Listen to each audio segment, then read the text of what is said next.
Make sure that CC and clip ready. We need it for the second. 4. Facts from the Clarendon correspondent coming through now. 3. All the international stories in the folder. Good to 2. Newsreaders all set. Yeah, man, everything set, everything ready. 1. From the Grill to Morant Point, News Talk 93 FM has got it covered. Across the 7 seas to the 4 corners of the world, it's all captured on the 93 radar, 93.1, 93.3, 93.5, 93.7 and 93.9 on your FM dial. Real News at 5 starts now.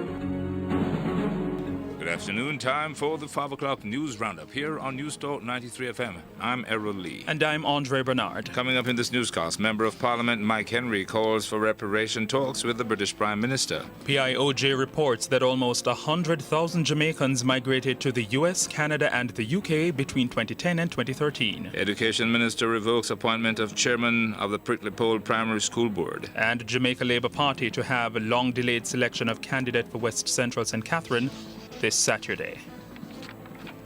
Now the news in detail. Member of Parliament Mike Henry is calling on the government and the Prime Minister to place firmly on the agenda for discussion with British Prime Minister David Cameron next week the matter of reparations from Great Britain for its role in the slave system.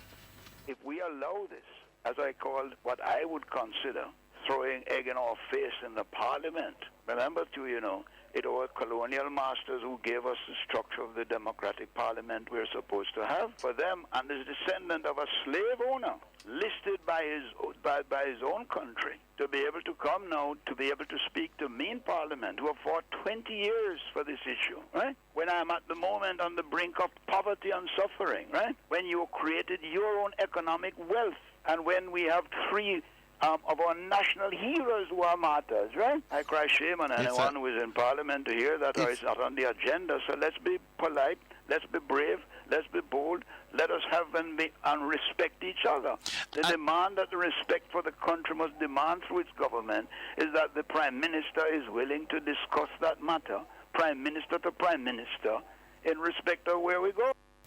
Henry makes his call as he leads a high-powered lobby team preparing a legal case to take to Britain to make a claim for Jamaica for the right to be compensated by Britain in equal measure to the amount that was paid to British slave owners in Jamaica at the end of the slave system.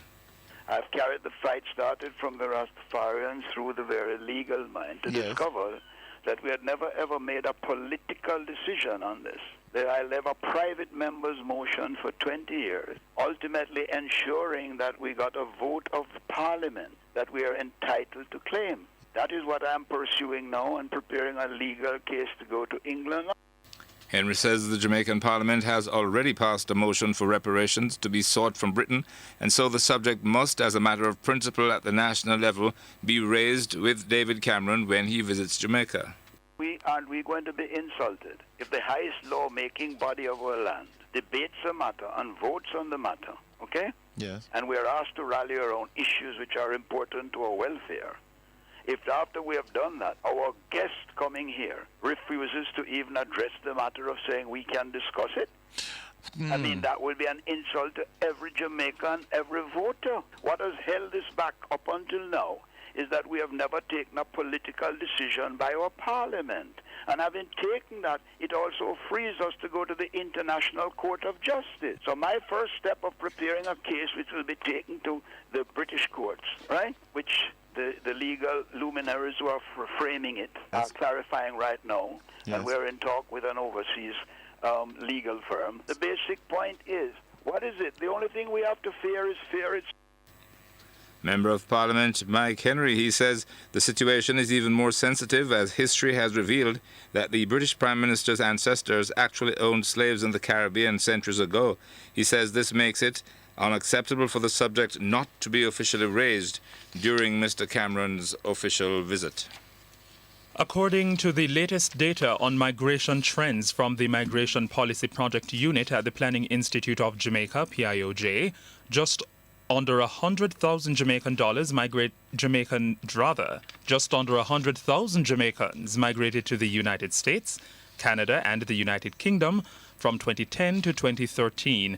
The latest data on migration trends show that 99,963 persons migrated to the three countries. Broken down by year, 25,093 Jamaicans moved to the three countries in 2010. For 2011, the figure decreased and then increased to just over 25,000 in 2012. The year 2013 saw the figure decline to 24,744. Meanwhile, the U.S. continues to absorb the bulk of migrants from Jamaica, as a total of just over 79,000 Jamaicans migrated to America alone. Director of Tourism Paul Pennycook says the Jamaica Tourist Board, the JTB, has had talks with Air China about Jamaica being one of 4 stops on its flights from Beijing to Havana, Cuba. In the case of the far-flung markets like Asia, what we can do is encourage those markets, because they're coming from so far in the first place, when they get to the region, to do 3 or 4 countries at a time. And what we need to work to ensure is that those packages or those countries that are sending a lot of people to Cuba, they will enjoin Jamaica in those packages that go to 3 or 4 countries. And we are actually working actively on this.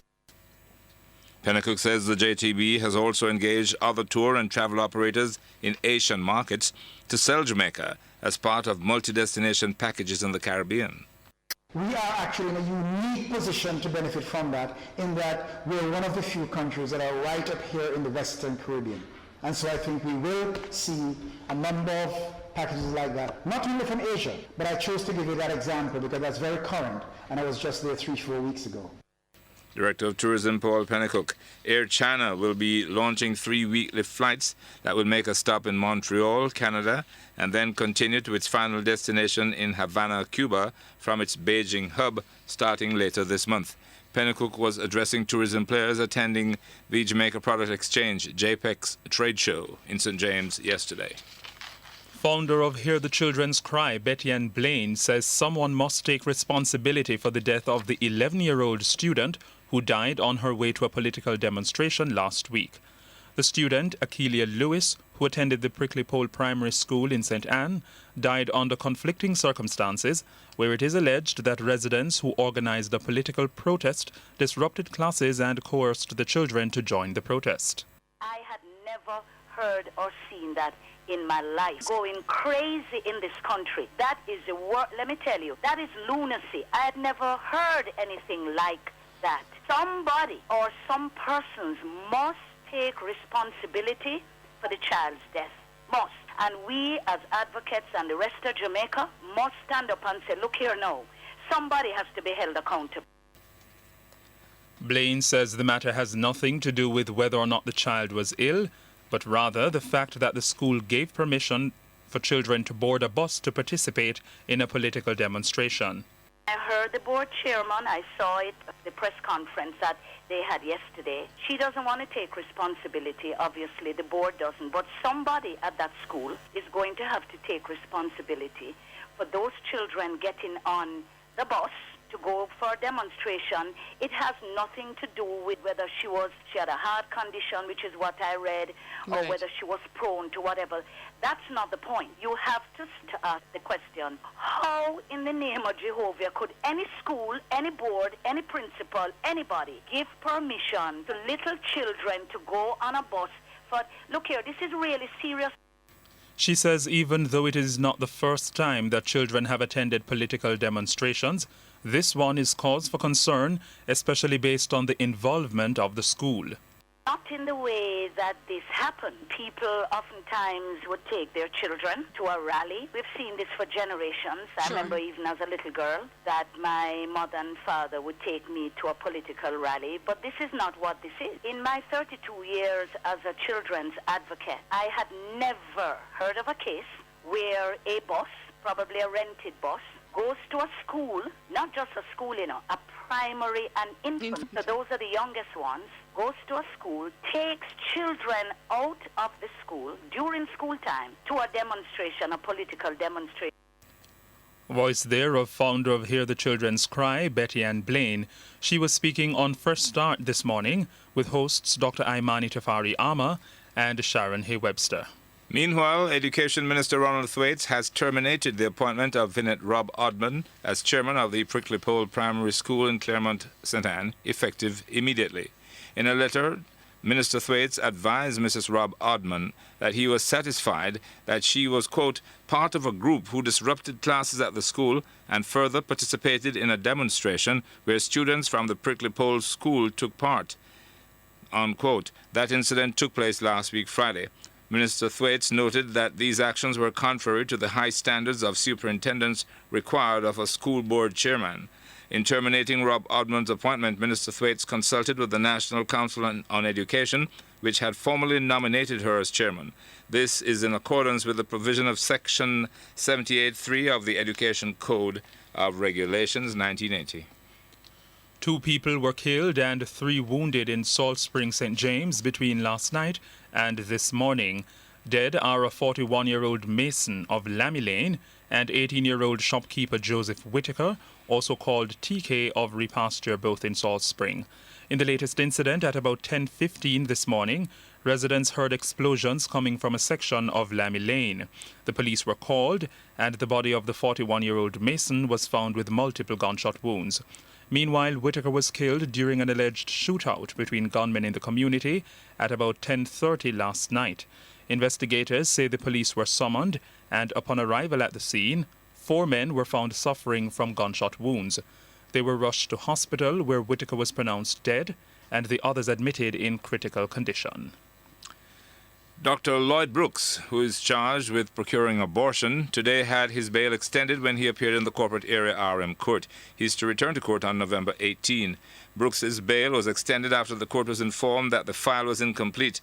The 54-year-old medical practitioner was charged last Friday after detectives from the Center for the Investigation of Sexual Offenses and Child Abuse, CISOCA, received a report that he had carried out an abortion on a minor. He was questioned in the presence of his attorney and charged with the offense. An elderly St. Catherine man has been fined $295,000 on cocaine possession charges in the corporate area resident magistrate's court. 73-year-old Lionel Tucker of Twickenham Drive, Spanish Town, yesterday pleaded guilty to possession of cocaine, dealing in cocaine, and conveyance. Turner was fined $95,000 or 6 months imprisonment on the possession charge and $100,000 or 6 months imprisonment on each charge of dealing and conveyance.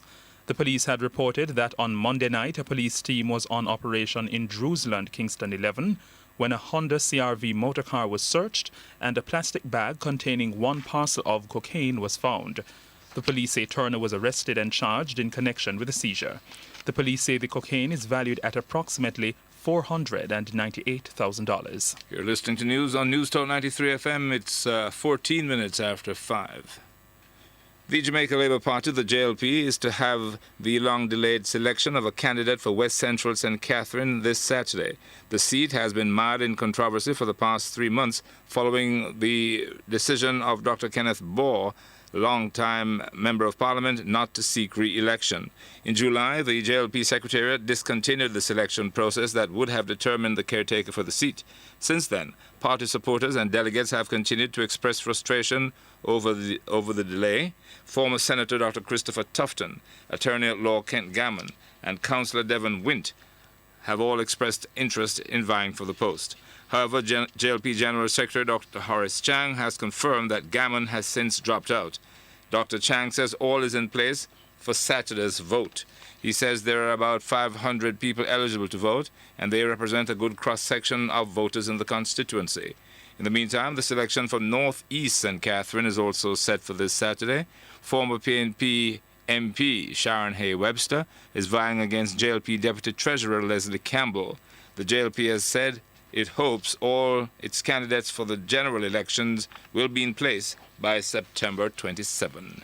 Leader of the Jamaica Labour Party, JLP, Andrew Holness, is urging uncommitted voters to get off the fence, saying those who don't vote are simply expressing a desire for things to remain the same. He threw out the challenge to the uncommitted, even as he urged party members and supporters to seek to attract these persons to the JLP. Holness says the JLP must shape itself into the political organization that best represents the views, dreams and aspirations of Jamaicans who are frustrated with the political process. He was speaking yesterday at a divisional conference in the South Manchester community of Grovetown. Member of the Peace Management Initiative, the PMI, and human rights activist Horace Levy says the government cannot do without civil society since it plays a vital role in ensuring good governance. I think means precisely the combined efforts of the government, private sector, and civil society. That's the new regime for the 21st century. I don't think there can be any doubt about it. It's not a matter of government saying, admitting civil society. Civil society is part of the triumvirate, and it's there, and governance can't do without it. Levis was speaking this morning on Fresh Start with host Dr. Imani Tafari Amma and Sharon Hay Webster in response to the question, does civil society really have a role to play in good governance of Jamaica? Meanwhile, President of the Private Sector Organization of Jamaica, PSOJ, William Mahfood, has denied allegations that his organization is endorsing either political party to form the government after the next general election. He says the PSOJ's primary interest is in ensuring that the economic reform program does not fall victim of political considerations. Earlier, the PSOJ released a statement saying that it was seeing signs of improvement in the economy and fiscal accounts as a result of the current economic and fiscal reform program. The statement was released a day after the governing People's National Party held its 77th annual conference at the National Arena last weekend. That's your local news. For international news, we join the BBC. BBC News.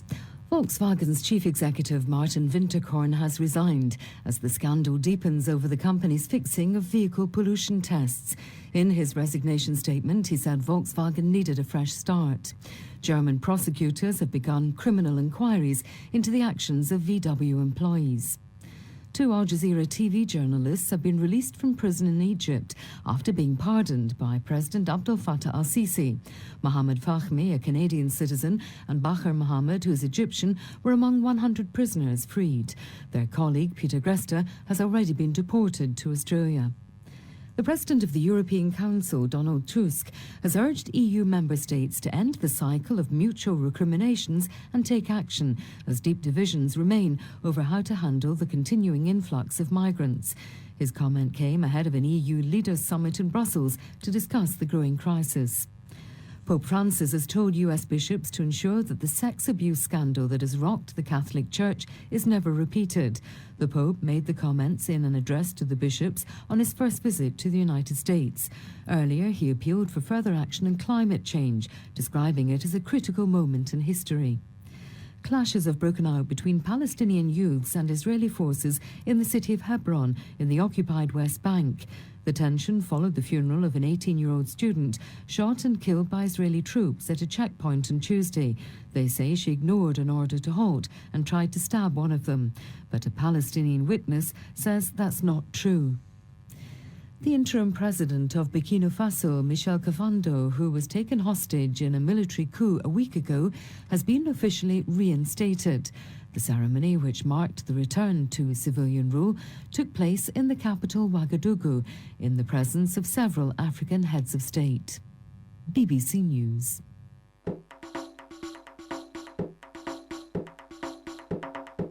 Broadcast Jamaican and Newscast 93 FM now gear the news in the Jamaican language.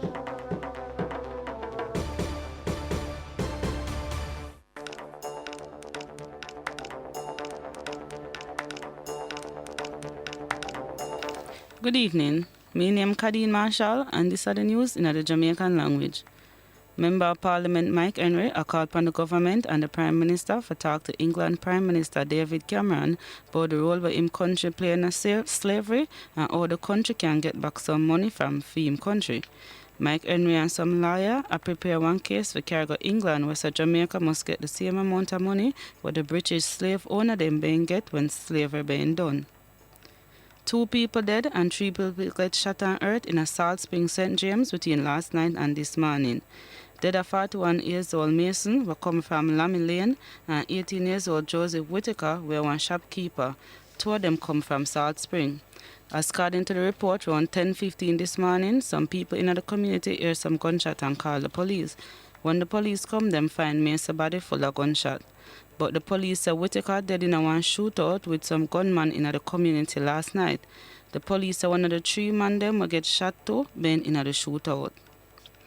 Dr. Lloyd Brooks, a police charge, because him claims that him been set up for the abortion for one little pitney, get longer time for stay in yard when him go before the Carpet Area RM Court. Him go back a court on November 18.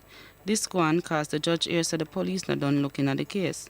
The doctor get charged Friday gone after some detective from the Center for Investigation of Sexual Offense and Child Abuse Sisoka here said him do abortion for one little pitney.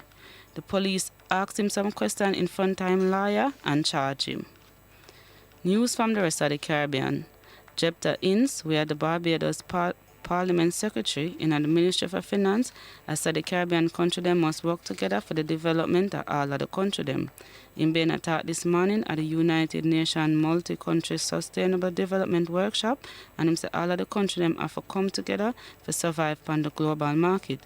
On top of that, him said the challenge them with the CARICOM country them face would have cut down if the country them start grow and develop some more. News from foreign.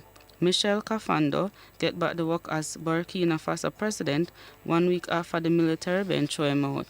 The ceremony go on this morning in the country capital Ouagadougou in front of enough of the West African leader them will help stop the war in the country. This go on after the Presidential Guard signed one deal with the army to stop the war in the country.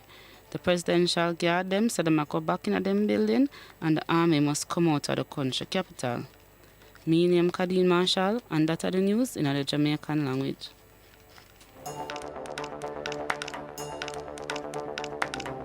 Broadcast Jamaican and Newstar 93 FM just give the news in the Jamaican language.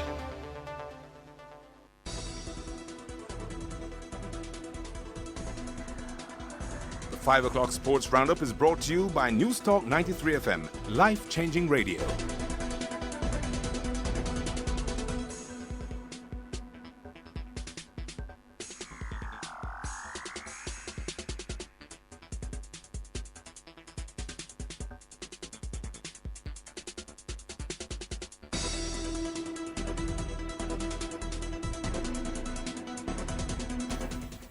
Good afternoon, I am Mikhail Drama Johns with your 5 o'clock Sports Roundup here on Newstalk 93 FM, and we begin with football. This evening we'll see the year's Business House football competition winners Petrojam and Peak Bottling Company meet in the Raymond Quayle Memorial Challenge match. The fixture will decide who meets the St. Anne's Business House champions couples Tawa'al in the Champion of Champions decider. Petrojam, winners of Division 1, beat Sagicor Group 3-1 penalties after regular and extra time ended 1 apiece over the weekend, and first-time entrants Peak Bottling Company had blanked Grace Kennedy 2-0 to take Division 2. Meanwhile, in the Business House's five-a-side competition, this evening we'll see Taza Ross face Business Access TV, while Surrey Hotel Management challenge Portmore Municipal.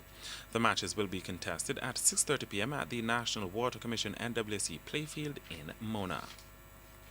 Further afield, Barcelona today missed their chance to go atop the La Liga tables after suffering a 4-1 defeat courtesy of Celta de Vigo, their worst ever under Luis Enrique's leadership. Celta de Vigo opened the scores midway the first half, courtesy of Agudo Duran, before a brace from Iago Aspas made it 3-0 by the 56th minute. Neymar would then pull one back for Barcelona 10 minutes from time, but John Guidetti restored his side's 3-goal lead 3 minutes later. Meanwhile, Karim Benzema twice gave Real Madrid an advantage in their 2-1 win over Athletic Bilbao.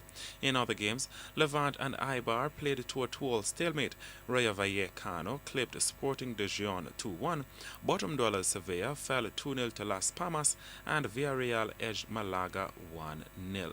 Today's games shook up the top 5 on the tables as Real now lead with 13 points and a similar goal difference. Celta de Vigo and Villarreal, second and third respectively, also have 13 points but goal differences of 8 and 7. Athletic Madrid follow for fourth with 12 points, while Barcelona close out the top 5 with 12 points and a goal difference of 3, 4 less than Athletic Madrid.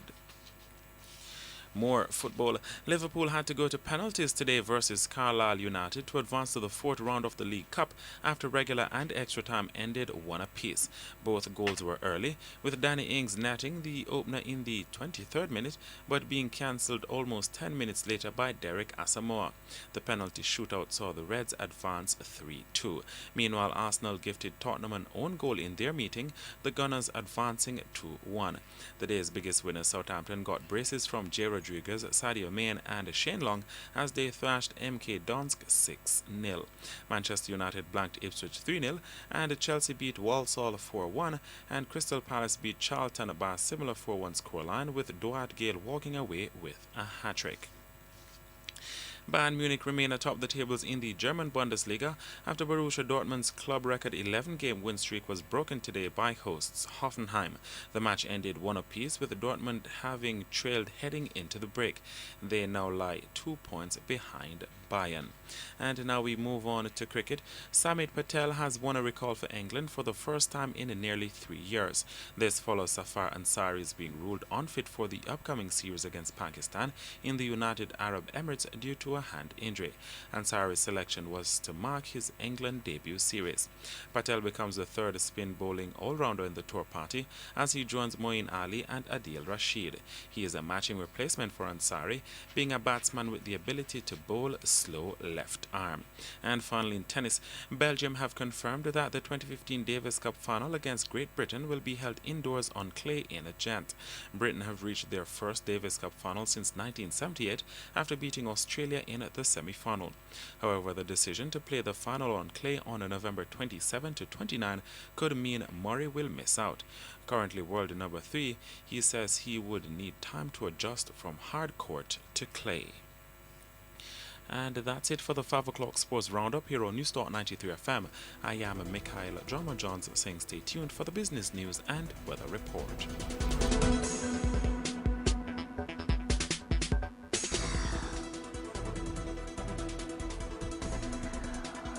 The 5 o'clock sports roundup was brought to you by Newstalk 93 FM, life-changing sports radio.